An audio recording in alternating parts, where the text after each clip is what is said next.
നമസ്കാരം, സുധീഷ് ചെമ്പകശ്ശേരിയാണ് ഞാനെന്നുള്ളത്. കാട്ടുകുളം പുന്നക്കോട് മഹാവിഷ്ണു ക്ഷേത്രത്തിലാണ് കേട്ടോ. ഇത് പാലക്കാട് ജില്ലയിൽ പാലക്കാട് ചെർപ്പളശ്ശേരി റൂട്ടിൽ മംഗലാംകുന്നത്ത് നിന്ന് കാട്ടുകുളം റോഡിൽ ഒരു 3.5 കിലോമീറ്റർ ദൂരം യാത്ര ചെയ്താൽ മനോഹരമായിട്ടുള്ള ഈ ക്ഷേത്രത്തിൽ എത്തിച്ചേരാം. ചാതുർബാഹു രൂപത്തിലുള്ള പ്രതിഷ്ഠയാണ് കേട്ടോ. ഇവിടെ ഏകദേശം 500 വർഷം പഴക്കം ഈ പ്രതിഷ്ഠയ്ക്ക് കണക്കാക്കുന്നുണ്ട്. ഇവിടെ പാൽപ്പായസമാണ് പ്രധാന വഴിപാട്. ഇവിടെ പാൽപ്പായസം വഴിപാട് കഴിച്ചാൽ നമ്മൾ ആഗ്രഹിച്ച ഏത് കാര്യം സാധിക്കും എന്നാണ് പറയണത്. അതിനു വേണ്ടിയിട്ട് നിരവധി ആളുകൾ ഇവിടെ പാൽപ്പായസം വഴിപാട് കഴിക്കാനായിട്ട് പുറം ദേശങ്ങളിൽ നിന്നൊക്കെ എത്തിച്ചേരുന്നുണ്ട്. അതുപോലെ തന്നെ ഗണപതിയും ഭഗവതിയാണ് ഇവിടെ ഉപദേവന്മാരായിട്ടുള്ളത്. അതുപോലെ തന്നെ ക്ഷേത്രത്തിൻ്റെ മുറ്റത്ത് നിൽക്കുന്ന ആൽമരവും അതുപോലെ തന്നെ അതിനോട് ചേർന്ന് ഉള്ള താമരക്കുളവും മനോഹരമായിട്ടുള്ള ഒരു കാഴ്ച തന്നെയാണ്. അപ്പോൾ എന്തായാലും ഇത് ഒരുപാട് ചരിത്രവും ഐതിഹ്യമുള്ള ഒരു ക്ഷേത്രമാണ്.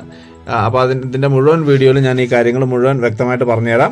ഇത് റീൽസും ഷോർട്സുമാണ്. ഇതിൻ്റെ മുഴുവൻ വീഡിയോ കാണാനായിട്ട് നിങ്ങളിത് ഫേസ്ബുക്കിലാണ് കാണണമെങ്കിൽ ഒന്ന് പേജ് ഫോളോ ചെയ്യുക.